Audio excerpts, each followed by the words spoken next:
A lot of times in my life, I've thought about being an actor. Still have the will to be an actor. I mean, honestly, I've written scripts at the wazoo, and I'd like to produce them sometime. Yeah. Self-produce. But at the same, we are moving in that direction. That's what that's one of our ultimate goals, guys. Mm-hmm. We want to make film. We want to make films. We want to do a lot, but there's sometimes that causes like ultra demand from the actor. There's a scene that causes like ultra demand from the actor. Case in point, for some actors, having to appear in the buff. I hear that some actors have no problem with it. I've actually heard Kate Winslet say she pays no more mind to it than her walking around her own home in the buff, and I'm just like, wow, that is a woman who is confident in her body, and it's just like that's all on her.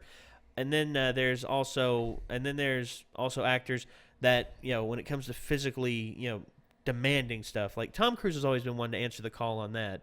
It's just like in a lot of the fight scenes in The Last Samurai, he did a lot of those himself. And let's not forget Jackie Chan. Oh, Jackie Chan. Oh yeah, if there's ever a guy who personifies do it yourself, DIY, it's Jackie Chan. There was one movie that Jackie Chan was in where there was a snowmobile chase, and in the bloopers in the credits, it's focused on two of the guys on one of the snowmobiles, and they end up cutting because the scene's not working, and the driver takes off his helmet, and it's Jackie Chan.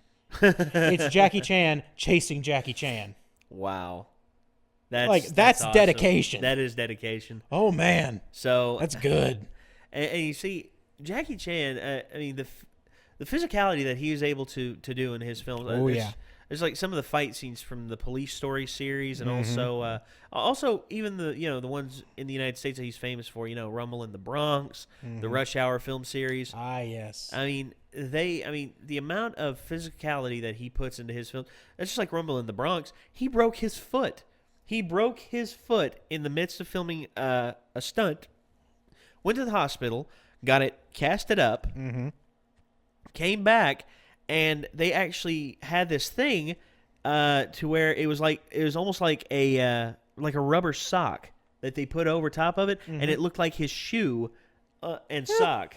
It looked like his shoe and sock, and it covered the cast and everything, and he kept on filming with a broken foot. That's dedication. That's dedication, and that's toughness.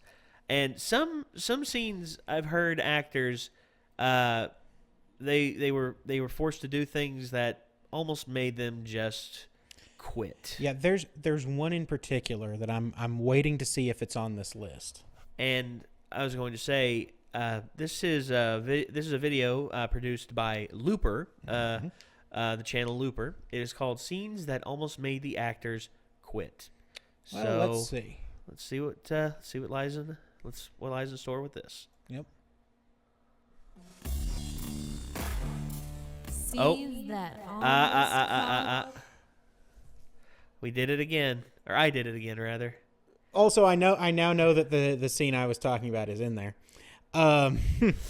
So we had just filmed a video where in the comments it suggested going to a particular part and slowing the video down to half. Yeah. Yeah, and we keep forgetting that slowing the video down to half carries over. Yeah. So sorry about that. Okay, let's try it Good again. times. Scenes that Better. almost caused the actors to quit their jobs.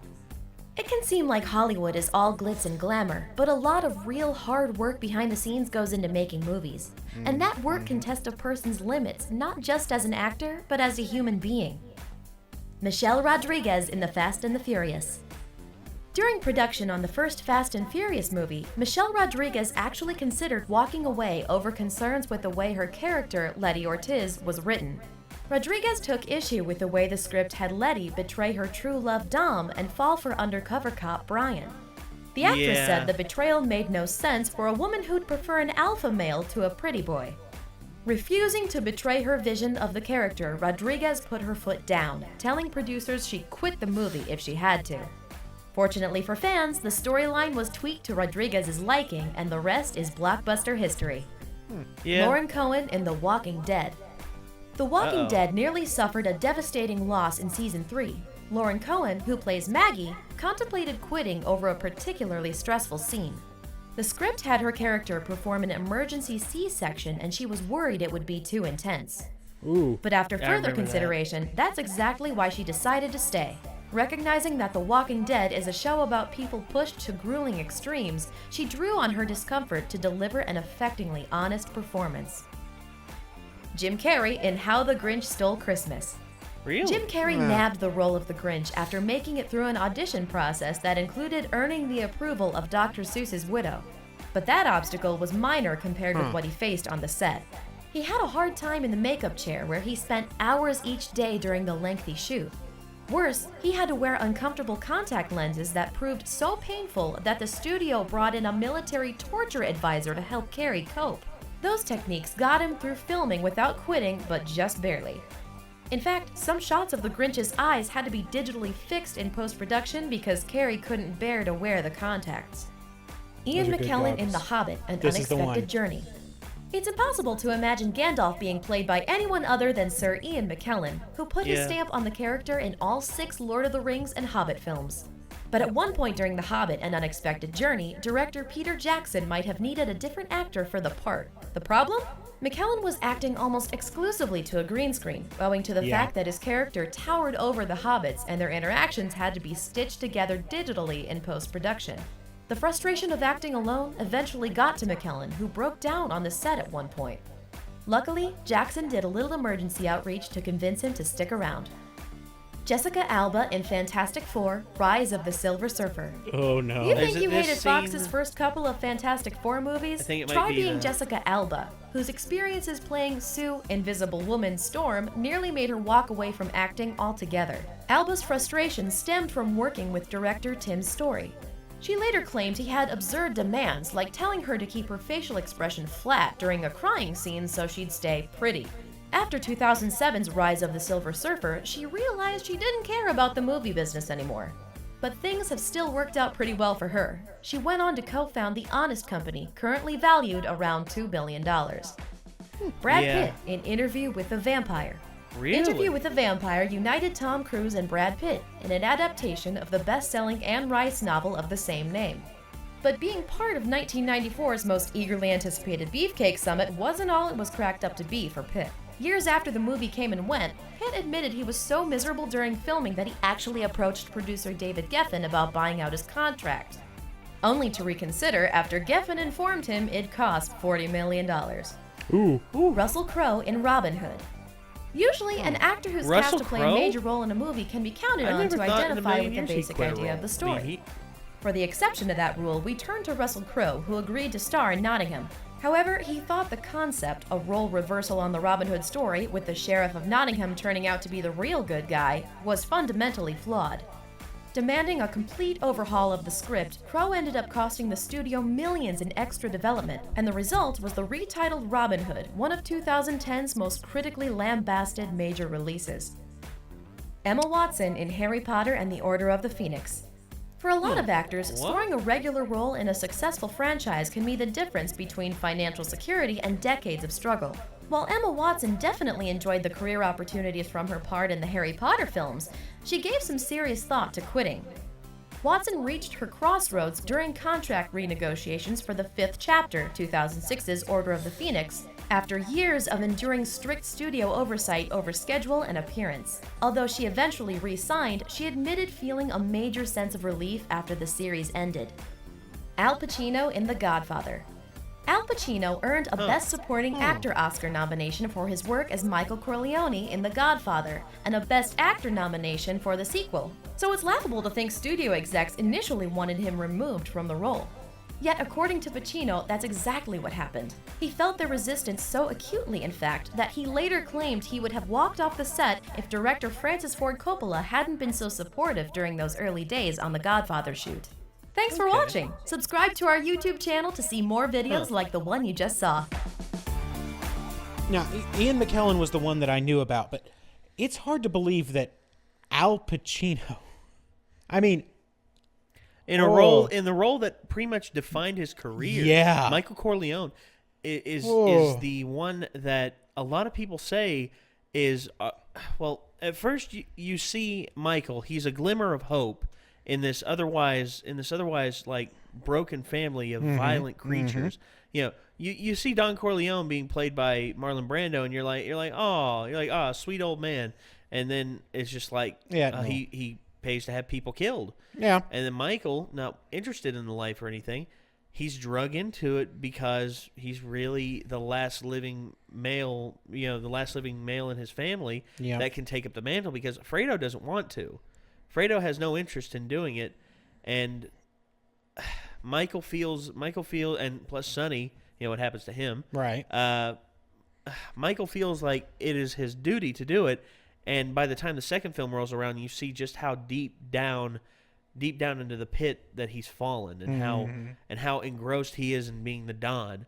And then, if there's one redeeming factor about The Godfather Part 3, it's Al Pacino as an aged Michael Corleone contemplating his life, and getting out and everything, and why he fell down so far. Yep. And him wanting to reconnect with both his family. And, there were problems, like massive problems in the third one.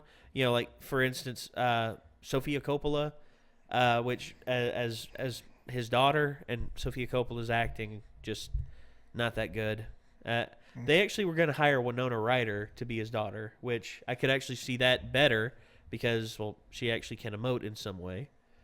Where it's just the handling of the third film, I felt like it could have been so much better. It could have been like the tragic final tale of like the American dream gone wrong. Yeah. Because it shows this this ambitious young man who just got out of the army and everything, wanting to have a family and everything, and because of his family ties to where he was originally from, he was pulled back into an old life that he didn't want. Yeah.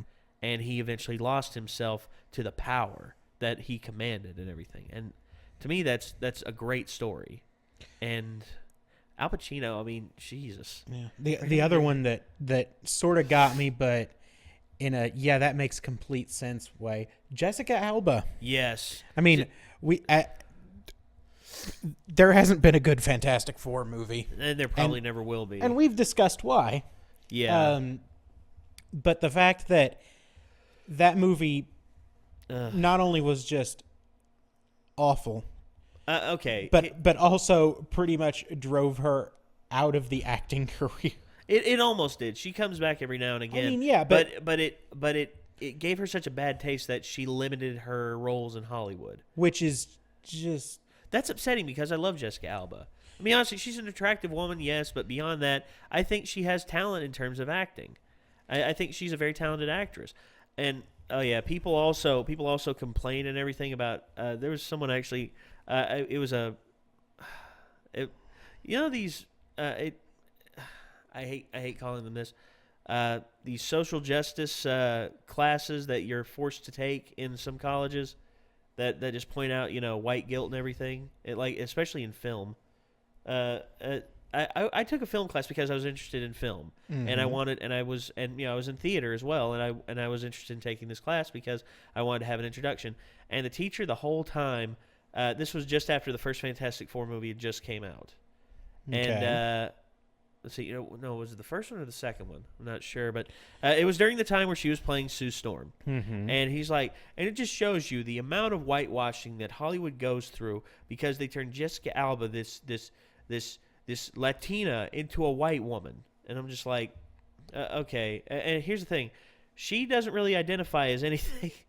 It's because of her last name. Her last name sounds Latina, but she's actually more than 70% white. And truth be told, I don't care about that crap. But people point it out in film, and it's just like, okay, you're focusing on the wrong shit. All right? I saw her in those roles, and I'm like, I would be insulted if I was treated the same way. I would, forced to be in my bra and panties, like on set, and not just one film, but both films. And they pull the same gag in both films, and it's not even that good of a gag. And the one that got me, it's like, all right, so you're saying you want her to give a worse performance by essentially crying wrong. Yeah. I mean, okay. If you've ever seen somebody cry, it's not pretty. No.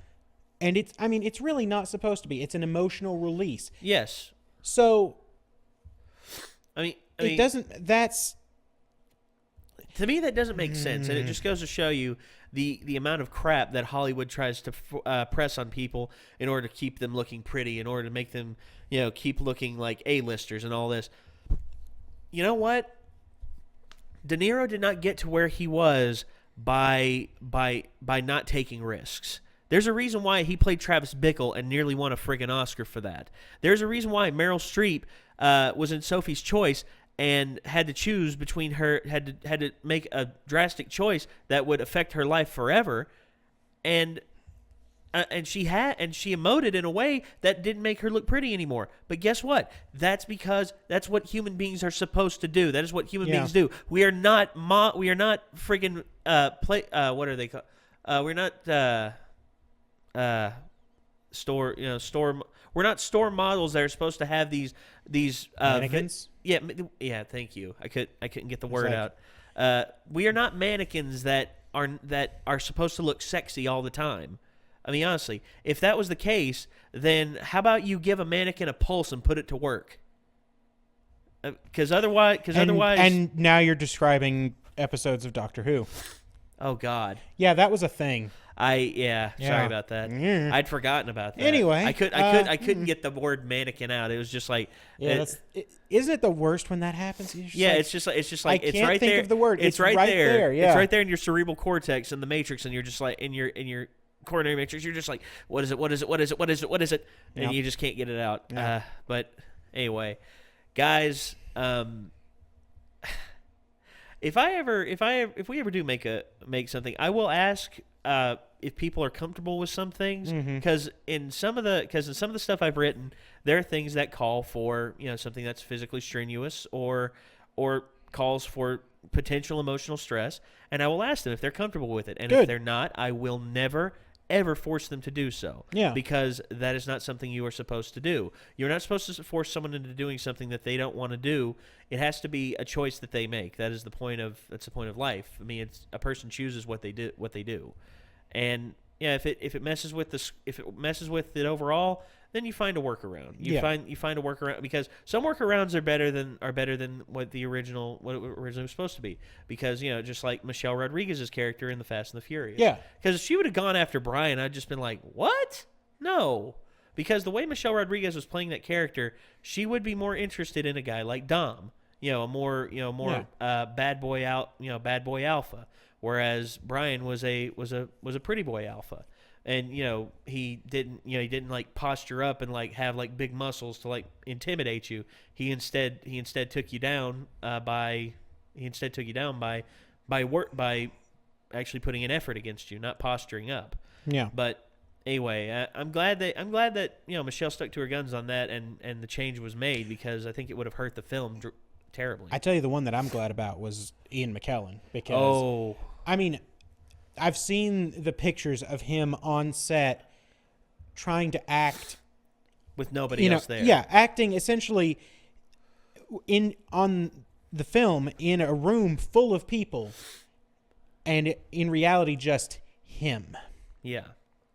And he breaks down in tears. Of course, because I mean, that's not what he got into acting for, and it's acting in a lot of ways is about interaction.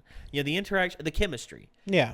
And whenever there is something like that happens, whenever it's just you on set and you're supposed to be emoting like someone else is there, it causes a detachment. It causes a detachment in belief, because because I noticed this with some films. That's why Sky Captain, World of Tomorrow. That's why I felt such a disconnect with that film, is because it was so much green screen, and half the time the actors weren't even there. You see, when they filmed the original Lord of the Rings, they had like extras on set. They had people like stand-ins on set. That's just like the scene on the mountainside whenever Sam is asking, share the load with the ring and everything.